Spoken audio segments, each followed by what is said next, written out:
We living in the scriptures of Revelation. They got to separate church and state. Welcome to Church and State, where we boldly take on the collision of two topics that often brings about energetic and polarizing discussions: politics and religion. You can't talk about it at the dinner table.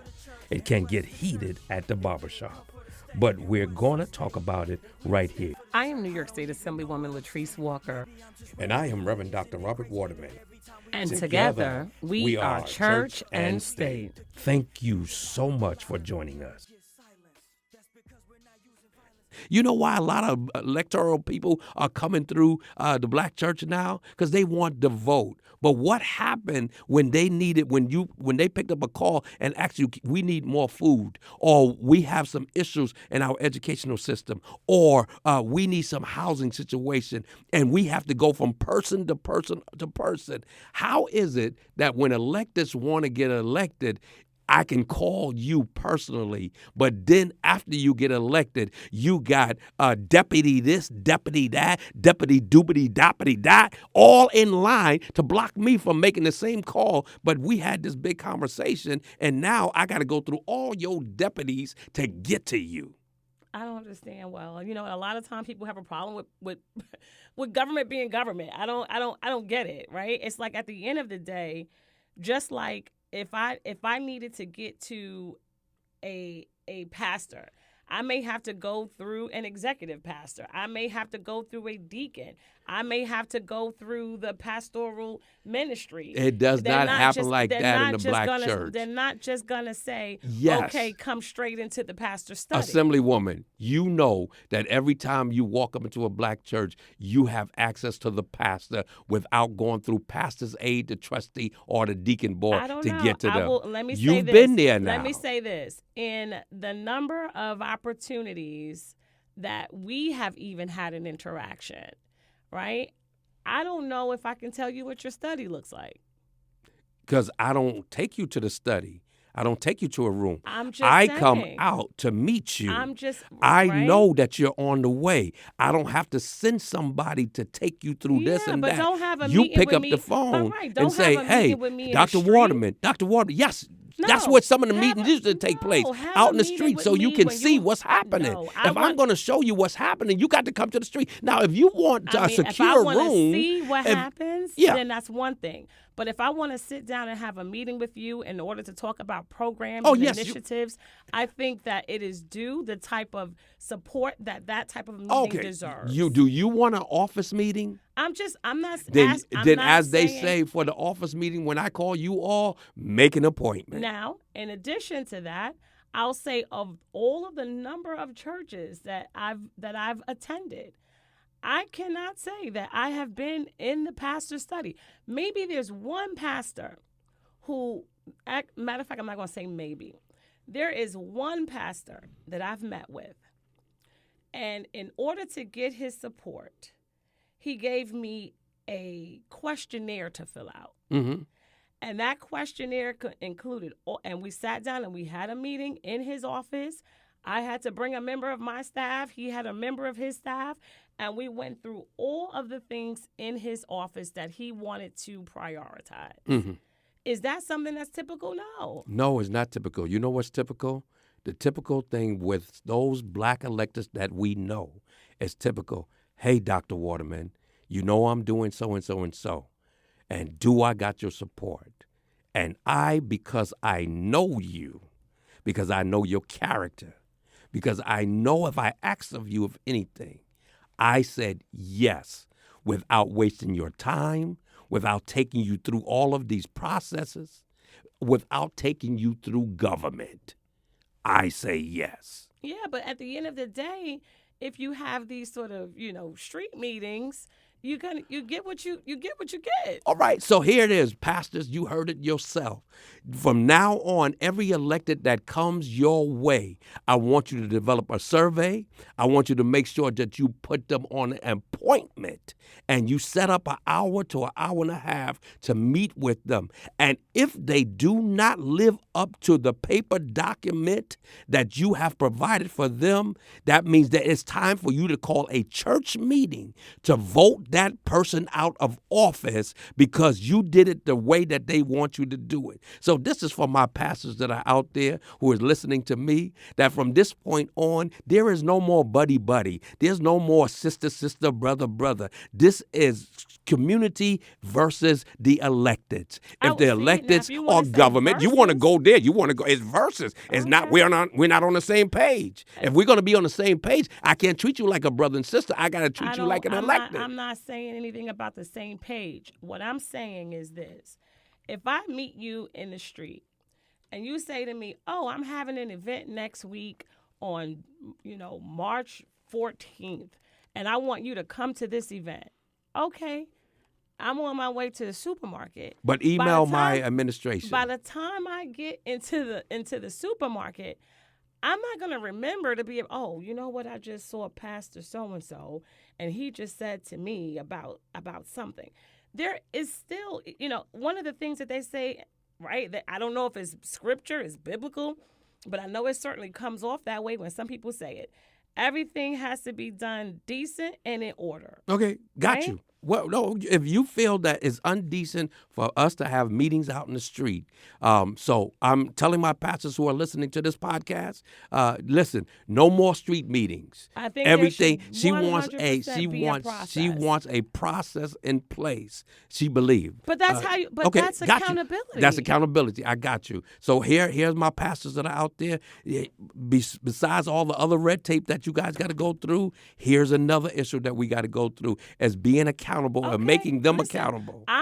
Let me tell you something. I am not saying whatever it is, oh, you need to come and do this and you need to come and do that. What I am saying, though, is that you get what you get. Got it. Okay. So, again, right? That's why our pastors, maybe that's why they're getting street resources. Because they do street meetings. Well, maybe it's time to step our game up. Let's step your games up, pastors. I'll go with that. I'll go with that. It's like at the end of the day, let's go back for a moment to sanctuary cities. So sanctuary cities became a thing under Mayor Koch in the 1980s. And it says elected officials wanted to make sure that asylum seekers wouldn't be afraid to report crimes. What type of people is those? Asylum seekers. Explain to the people what is an asylum seeker. So there is a circumstance which is happening in a particular country that folk live in, and they are seeking to leave because of some system of social and or political unrest. And they come here to the United States as an asylum seeker. Is that known on the street as an informer? I wouldn't say an informer. Maybe it's known on the street as somebody on the run or a refugee. So it's folk who are trying to get away from something else, and this basically allows for folk to enroll their kids in school and to get medical coverage instead of fearing being deported. Okay, so all the migrants that came are asylum seekers.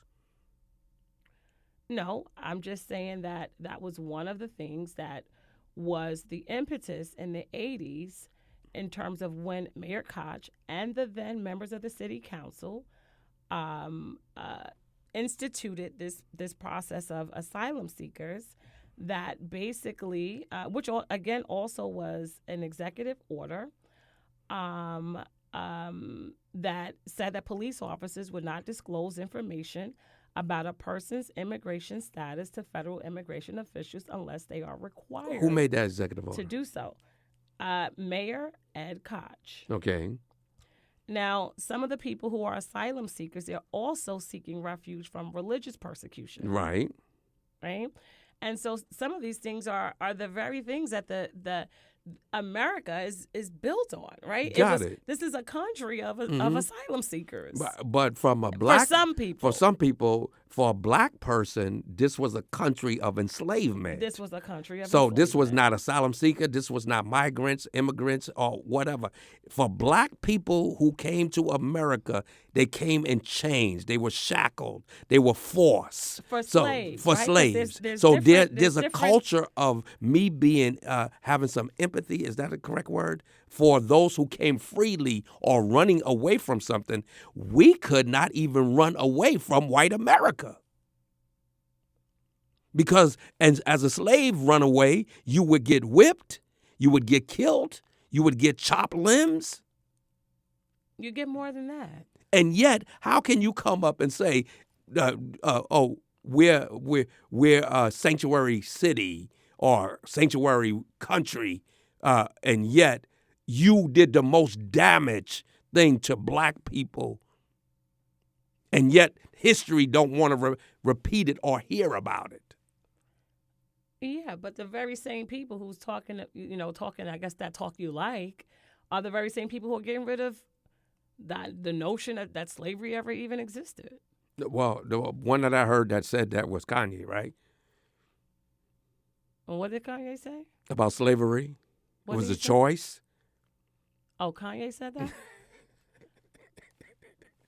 I mean, I don't know. I don't listen to Kanye West. So I'm just But- saying, but I do- black people but are I saying do- black people, But right? I do listen to CNN, and I do read executive orders. You might need to and look I- at some and Fox. I am You got to mix it up. watching, and You I- can't just listen to one direction. Well, you Because know what? when you're Democratic, you don't know what the Republicans are thinking.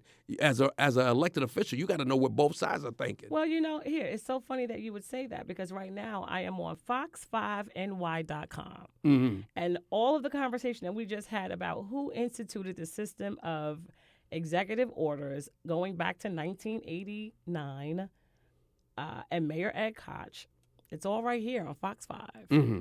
So I think my level of media is definitely, diverse enough. Mm-hmm. But I will also say that it's almost like this is like a bad boyfriend, right? So on the one Or hand, girlfriend. or girlfriend, Because I had some girlfriends that were bad. on the one hand, it's like, okay, yeah, we like what you're doing with respect to migrant policy. Mm-hmm. However, you want to erase slavery.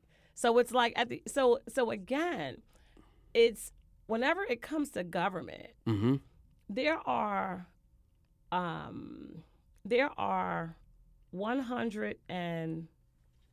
125,000 people that are in a General Assembly district.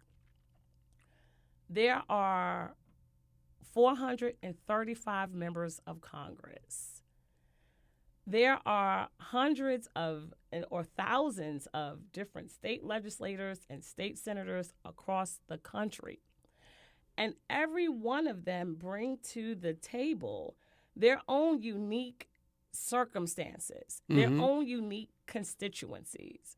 And so government is not going to be monolithic. Right. Even within the Democratic Party, it's not going to be monolithic. And so, And I worry about the Democratic Party. okay, well, even within the Republican Party, they're not monolithic. Even within the Working Families Party, any party that you want to talk about, the Federalist Party, if you want to go back to, again, the foundational documents of our country, there's never going to be just one way of looking at things. Mm-hmm. And so democracy is about debate, Right. right? And so at the end of the day, whoever wins the debate is the victor. That's correct. And that's what I'm trying to get government to understand. You have no debate because you don't come back to the people. You think what the people want. You don't have conversation. There's no dialogue. I got to stop. If there's a bill that I want done, I want to make sure that I had input of what my constituents are thinking. Just because that bill works for another community, it doesn't work for my community. So I'm not willing to sell out my community just to get along with somebody else, another legislator who wants it. So I won't sign on to that policy because it does not meet the needs of my community. Look, I can't speak for other elected officials, but I know that I have an advisory board meeting once a month. There are a number of pastors who come to this meeting to talk about, things from their particular perspective. I'd love to see you show up at one of these meetings as well, so that you can kind of see the level of dialogue. Oh, so you're trying to tell the people that I don't show up to your meeting. That's what you're trying to say? That was a slide in. I don't know. See, that was a slide in. But it's all right. I'll take that. I'll come to your meeting. I also know that, Okay, your church is not necessarily in my district. My church is not in your district, but I'll jab. I'll fight that. I'll get in the ring with that one. All right, I ain't gonna let that one slide. Go ahead. But at the go end ahead. of the day, there are a lot of elected officials who actually do communicate with their constituency. Yes, there is some that communicate afterwards. They don't communicate before. There's always that type of elected official who don't want to hear what you got to say until it's forced to go back out into the community to say, did you guys talk to your constituents? Do you know? And just for the record, they said, oh, yes, we did. But when? Well, one of the things that they say, with crisis comes opportunity. And so if there is a circumstance where they weren't talking to you before, but all of a sudden now they got so much to say to you, I mean, take advantage of that. Take advantage of that time period. Yeah, but that time period is too late because you already got it in the process. You just want to put it on record that we spoke to somebody. It's never too late. Mm-hmm. It's never too late. So another one of the executive orders that have spiked a lot of outrage with respect to President Trump's first 100 days of action was his attempt to end birthright citizenship. It was challenged in court, but it seems clear that the 14th Amendment grants birthright citizenship, yet he signed the order entitled Protecting the Meaning and Value of America on the day of his inauguration. It would deny citizenship to children born to migrants temporarily or illegally in the United States. The order has drawn sharp rebuke from constitutional scholars, the Pope, and other immigrant communities. Where do you stand on this issue, and how should the public reconcile this order with Trump claiming to be a Christian? Well, I'm up in the air with it. Why? Because one, we talk about separation of families, right? We talk about ICE and all of the things that they're doing of separating family. Now, what if that order is not in place, right? If that executive order was not in place, that means that the kid that was born here gets to stay and the parent has to go back. So here it goes. So the birthright now ties the parent to some type of legality of staying, right? So because my kid is born here. So therefore, my kid now ties me to America, even though I'm not a citizen, right? So I don't have to go through any of the rights. I don't have to go and learn any of the amendments. I don't have to go. Somebody was telling me the other day that those who go through the process to become citizens have more joy, even though it was agony and studying that they had to do in order for them to get their rights. But then when migrants come, that they get the same benefit that we get. Hold on. I know you're going back to the birth. We're talking about the kids. It's about connected. No, it's connected. The child is connected to the parents. You can't disconnect the child from the parent. And I'm bringing that point up again, is that if the kid is born in America, but the migrant is illegal that lives in America, and the migrant's getting ready to get sent back, does that child still maintain the birthright of America? I think that that's why there were three different sort of levels of the analysis. And if there's three different levels of that analysis, what about this executive order right now that deals with the child that's born to a migrant that is returning back home? But if you're born in the United States, according to the law, you're an American. So we have this conversation a lot too. We have this conversation a lot when it comes to like I was speaking with someone recently, and they said to me that they thought that I was Caribbean. And I was like, well, no, my parents are from South Carolina. I'm American. Mm-hmm. And they say that about me too, and my parents from South Carolina. Well, because they gotta understand that we might have come on different boats, but we're all in the same ship now. So when I asked them, I said, okay, well, where are you from? And they said to me, well, I'm from whatever the Caribbean country they mentioned. And so I said, oh, okay, well, where were you born? I said, I was born in California. I said, oh, so you're American. Right. And he's like, oh, well, I don't really claim American Here we citizenship. go. See? Right? And so even to the extent that there are children who may be born to parents who are from different nationalities here in America, many of those children are American, but they may say, I'm, Guatemalan, I'm Colombian, I'm Jamaican, I'm Panamanian, or whatever it is that they culturally Are raised in. right. And so with us, I'm American. I'm not black, I'm not white, I am American. And being American, that comes back to some of our history, that if I'm thinking of the collaboration between when black people or African American people became citizens, it started at 3/5 of a person before you were even a full citizen, right?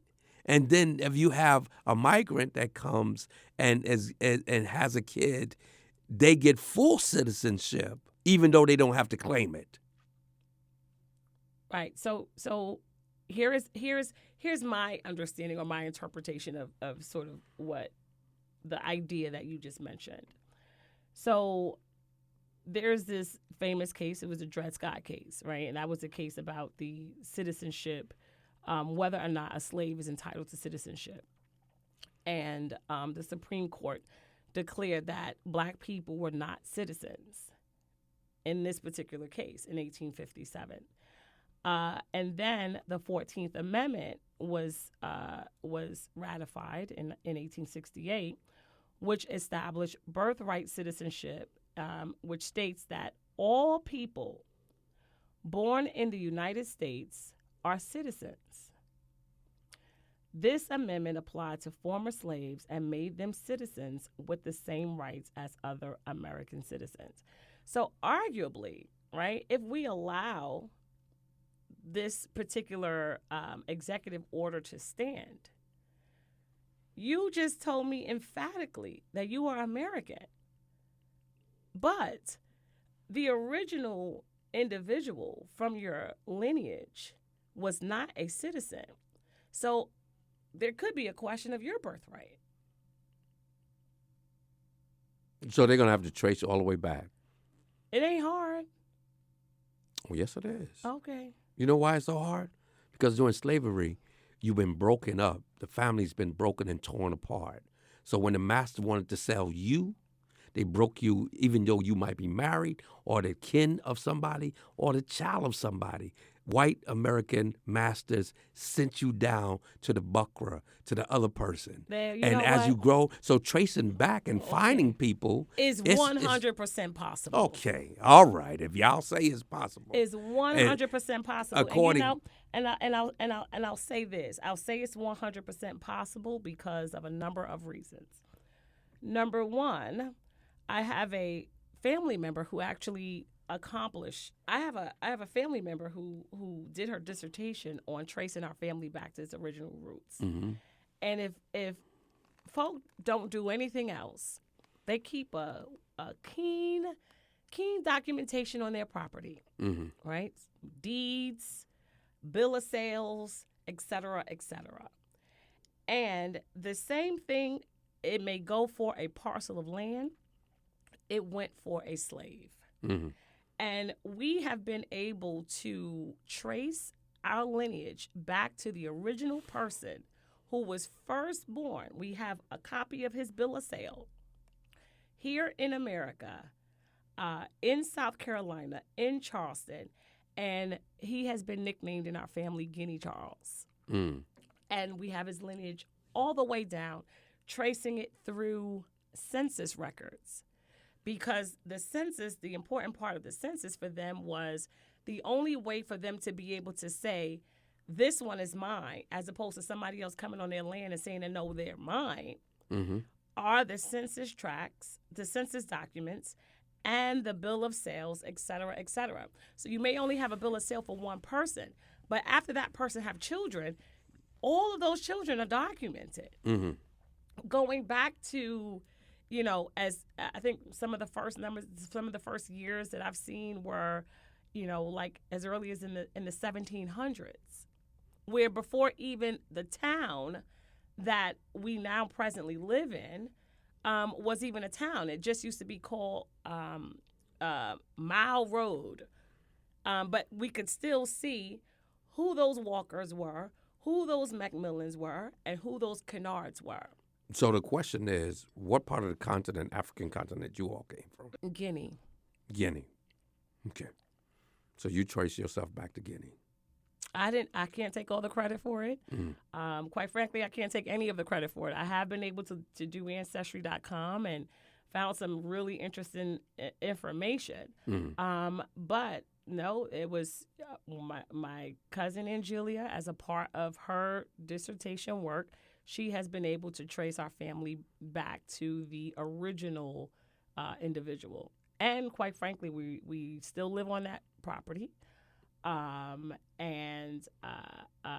Right sort of adjacent Mm-hmm. to property of the original slave master. Mm-hmm. And so at that, the birthright situation, so I just think that from my perspective, that there's many pathways. Totally agree or disagree? No. I believe that there is some that should, and then there are others that shouldn't.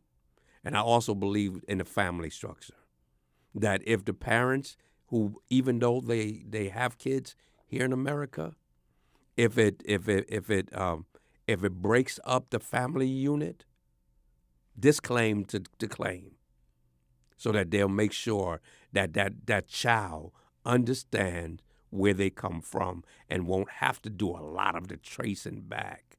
Because my last thing is simple. If ICE do come in and that child is born in America and that child becomes American, therefore, for me, that's going to be a broken family, because that child stays, but the parents have to go, if that's the pathway they're going. Well, thank you so much, Reverend Waterman. It has been a pleasure to have this sort of thoughtful discourse with you. There is still a lot for us to be able to cover on our next episode. Of course, we will discuss ending radical indoctrination in K-12 schooling, diversity, equity, and inclusion, executive orders, and a number of other items that we may be able to discuss on future episodes of Church and State. In the scriptures of Revelation, they gotta separate church and state. Thank you all for joining us here at Church and State, because together we are Church and State. Thank you again, everyone, for listening. Don't forget to hit the subscribe button. And in the words of Nelson Mandela, it always seems impossible until it's done. Thank you so much. Maybe I'm just rambling, but isn't it crazy that every time we lose and they win, they get richer?